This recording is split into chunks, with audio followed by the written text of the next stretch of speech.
Hlásime sa vám tuto odtiaľto z Gokia, priamo z Himalají. Tu 2 hodiny nám to trvalo z dediny pod Gokio píkom, Gokiori. A dosiahli sme za 2 hodiny a tu môžete vidieť za nami Čoju. Áno, okolo ostatné štíty. Môžete si prejsť do kolečka.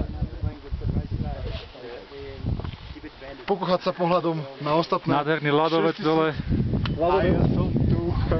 Bol som tu. Vidíme ďalšie 6000 tisícovky. Pomaly sa približujeme k Sagarmate Chumulangme po našom Everestu. Pred ním Nupce, vedľa neho Loce a v úzadí posledná 8000 a síce Makalu.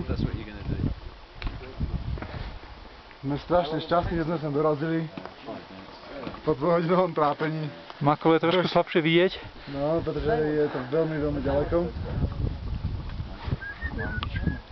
Sme vo výške údajne 5370 metrov. Pohľad na ľadovcovú dolinu, na ľad a na jazera, 3 jazera. A ešte oné víťazné. 3 jazero a to je bod, odkiaľ vyrážali Gokio.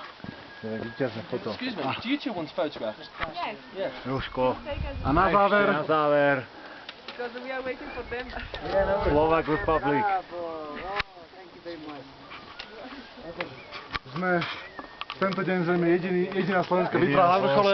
Takže Robert Vícen, Peter Kval a Jozef Šoltes pre televíziu Čapaty.